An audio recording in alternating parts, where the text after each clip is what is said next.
Olá pessoal, bem-vindos ao nosso canal, a História Bíblica da Criação. Temos falado em vídeos anteriores sobre a vida de um modo geral, trazendo o legado de Darwin para o estudo da Lei de Moisés e do Novo Testamento. Neste vídeo, vamos continuar falando da vida, tratando agora especialmente de sua relação com a morte orgânica.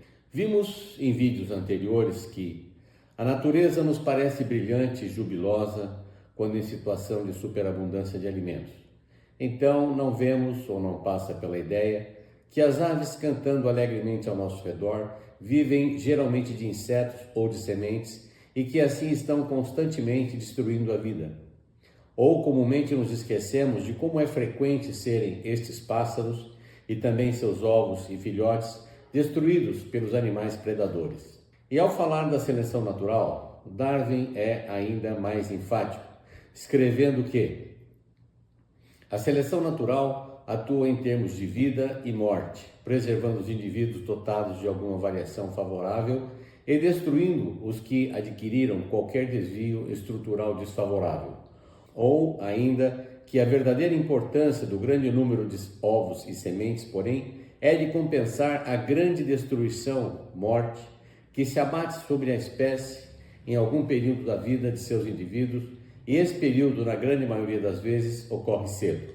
Numa primeira abordagem sobre a morte, vimos então que, de acordo com a seleção natural, caberia à vida, através dos seres vencedores, se esforçar ao máximo para se manter viva, perpetuar-se, crescer e multiplicar-se, com todas as dificuldades envolvidas, conseguir alimento e lutar para se defender, evitando a morte, vencer as intempéries, evitando a morte, e se desdobrar na produção de sementes e descendentes, não só para a perpetuação da própria espécie, mas também do grande contingente de perdas que serão sacrificadas como alimento, morte, para outras espécies, ou destruídas pela diversidade implacável do solo e clima, morte.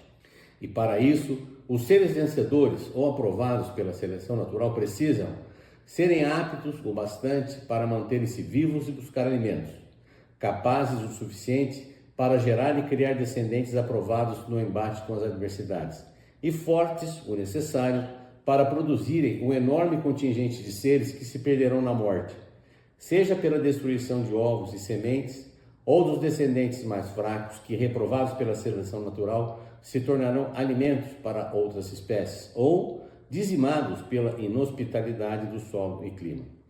Assim, os seres mais aptos, capazes e fortes sustentam não apenas a continuidade da vida, mas também garantem a quantidade de morte requerida por ela. E ainda que a morte signifique para nós a interrupção ou o final da vida, como pode ocorrer no acidente fatal, na doença grave e certamente na velhice, poderia parecer que não estamos sujeitos ao tipo de morte que, como vimos acima, atua como alimento na relação entre as espécies. Nada mais equivocado, entretanto, pois, se como alimento o homem mata animais, e também como alimento animais matam animais, igualmente como alimento, vírus e bactérias matam homens e animais. Já que, como aprendemos na biologia e medicina, as doenças infecciosas e parasitárias que nos atingem nada mais são do que a luta pela sobrevivência de organismos menores que, ao infestarem seres maiores, nos consomem como presas, esforçando-se ao máximo para conseguir alimentos, crescerem, multiplicarem-se e vencer as intempéries, entre outras adversidades, como, por exemplo, o uso de antibióticos. Mesmo que o foco desta reflexão não seja tratar da morte espiritual, e antes de continuarmos, é preciso falar rapidamente sobre ela, a fim de assegurar a legitimidade do reconhecimento da morte orgânica ou biológica nos textos bíblicos que estão sendo estudados. O fato de se admitir a existência espiritual da morte não significa termos que excluir dela a ocorrência material. Talvez o melhor exemplo da necessidade de se considerar a morte como evento biológico, independentemente da origem espiritual, vem dos evangelhos, quando Jesus diz: "Deixa que os mortos enterrem seus mortos", referindo-se a determinado sepultamento que estava por acontecer. Se por um lado, tanto quem sepultava quanto quem era sepultado estavam espiritualmente mortos, por outro lado, não fica dúvida que quem realizava o sepultamento encontrava-se organicamente vivo e o sepultado organicamente morto. É preciso perguntar então, a essa altura, o que vem a ser a morte corporal? Ou o que significa, afinal de contas, a morte orgânica? Se o que queremos é compreender biologicamente a morte, duas observações surgem especialmente úteis. A primeira é que nós morremos porque nossas células morrem. E a segunda, como a morte do ser do qual faz parte, a morte de uma célula é um retorno à falta de conexão, ao caos, ao silêncio. Essas duas observações são relevantes não apenas pela clareza e simplicidade com que explicam a morte, mas também por apresentarem um perfil costumeiramente pouco conhecido dela. Além de incluir, como era de se esperar, todos os organismos que morrem, estende também o conceito de morte à intimidade ou à dependência da célula como a unidade que compõe todos os seres vivos. A morte orgânica é assumida, portanto, como um evento de natureza celular. E ao estendermos o conceito de morte de cada ser vivo até a unidade que o compõe, a célula, significa ainda dizer que sempre que um ser vivo morre, todas as suas unidades celulares igualmente morrem. Mas nem sempre que ocorre a morte celular, haverá também a morte do ser vivo como um todo. Em outras palavras, a morte das células também ocorre durante o período de vida do ser ao qual elas fazem parte. E as células podem morrer de duas maneiras: por necrose, palavra de origem grega que tem a ver com morte ou cadáver, e por apoptose, que também é de origem grega e significa decadência. A morte por necrose se dá na vigência de condições externas desfavoráveis à vida celular, como costuma ocorrer em acidentes fatais, nas ações predatórias que atingem o ser vivo, bem como nas doenças ou na deterioração orgânica da velhice, quando faltam as células, água, alimento ou oxigênio. E a morte por apoptose se dá quando, obedecendo a um comando celular interno e mesmo sob condições externas favoráveis, as células se desconectam da estrutura a qual pertenciam, lembrando o desprendimento das pétalas de uma flor ou da queda das folhas de uma árvore. A apoptose pode ser chamada também de morte celular programada. Ocorre normalmente em várias situações, serve para eliminar células indesejáveis ou potencialmente danosas e células que não sejam mais úteis ao organismo. E assim, tendo falado um pouco sobre a morte e de seus dois tipos, vamos então tratar agora da morte e corrupção, conforme nos apresenta a carta aos Romanos nos capítulos 6 e 8. Em 6:23, lemos que o salário do pecado é a morte. Em 8:18-23, lemos que penso com efeito que os sofrimentos do tempo presente não têm proporção com a glória que deverá revelar-se em nós, pois a criação em expectativa anseia pela revelação dos filhos de Deus. De fato, a criação foi submetida à vaidade, não por seu querer, mas por vontade daquele que a submeteu, na esperança de ela também ser libertada da escravidão da corrupção, para entrar na liberdade da glória dos filhos de Deus. Pois sabemos que a criação inteira geme e sofre as dores de parto até o presente. E não somente ela, mas também nós, que temos as primícias do Espírito. Gememos interiormente, suspirando pela redenção do nosso corpo. O termo estresse parece traduzir com precisão os vários dizeres de Paulo nesta passagem, quais sejam: sofrimentos do tempo presente. A criação foi submetida à vaidade, não por seu querer, mas por vontade daquele que a submeteu, na esperança de ela também ser libertada da escravidão da corrupção, pois sabemos que a criação inteira geme e sofre as dores de parto até o presente. E não somente ela, mas também nós, que temos as primícias do Espírito, gememos interiormente, suspirando pela redenção do nosso corpo. E o alcance biológico dessa declaração de Paulo é indiscutível. Primeiro, porque todos os seres de constituição orgânica se incluem dentre os itens criados. Segundo, porque cita expressamente, referindo-se a nós, o nosso corpo, que igualmente tem constituição orgânica. E terceiro, porque o anseio de libertação que temos é também compartilhado com a criação inteira, o que inclui, mais uma vez, todos os seres organicamente constituídos, que gemem e sofrem as dores de parto até o presente. E estresse, por sua vez, deriva do termo inglês stress, que significa originalmente força ou influência desagradável, pressão, tensão, esforço. Em português, o termo latino correspondente seria estrição, que significa apertar, comprimir. Paulo dá a entender, portanto, que a escravidão da corrupção que atinge os seres não ocorre apenas depois da morte, mas atua também neles e em todos os seres, de alguma maneira enquanto ainda vivem, pois não faria sentido imaginar que é a própria corrupção, ou a vaidade ou a morte, quem estaria gemendo ou sofrendo. E se vaidade e a escravidão da corrupção apontam para um desvio deletério imposto à criação que atinge todos os seres, então esse desvio provavelmente pode ser identificado com ações de deterioração ou decomposição, corrupção, que no caso dos seres vivos se iniciam durante a vida e antes de se consumar na morte, propriamente dita, o submete a um sofrimento de caráter provisório, vão, vaidade, ou de curta duração, porque deve cessar no futuro. Assim, o que Paulo parece dizer-nos com o contraste salário do pecado e escravidão da corrupção é que o salário de morte pago ao pecado é bancado pela vida, que deve produzi-lo continuamente num regime de escravidão intenso e estressante diante do terror e das exigências obstinadas da morte. Escravidão aqui parece situar-se como ocorrência intermediária numa cadeia de eventos que, desde um passado longínquo, explica o sofrimento do tempo presente.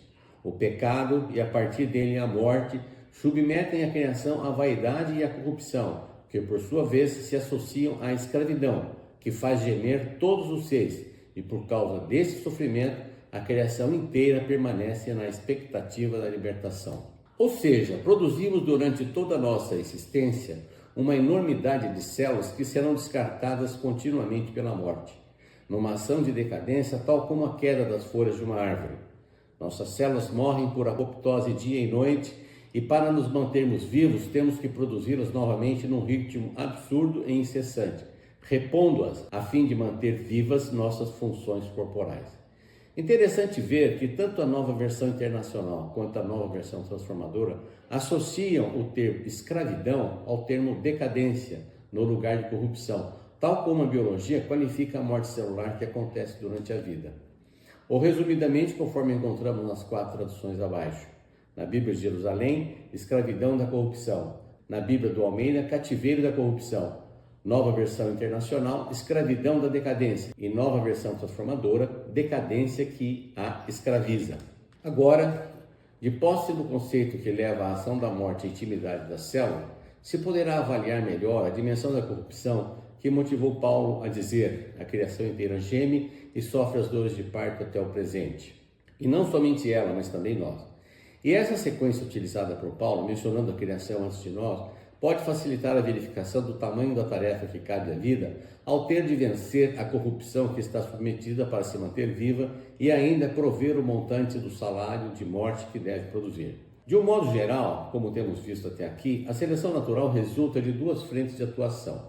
De um lado, na geração de grande número de descendentes, e de outro, na seleção dos seres que se mostrarem mais fortes e aptos ou que conseguirem vencer a luta pela sobrevivência. Assim, a geração dos seres se processará sempre através dos organismos vencedores, pois os demais, que sucumbiram diante das adversidades, morreram ou não produziram descendentes. Praticamente todas as pessoas sabem que os genes localizados nos núcleos de todas as células do corpo controlam a hereditariedade de pais para filhos, mas a maioria das pessoas não sabe que esses mesmos genes também controlam o funcionamento dia a dia de todas as células do corpo.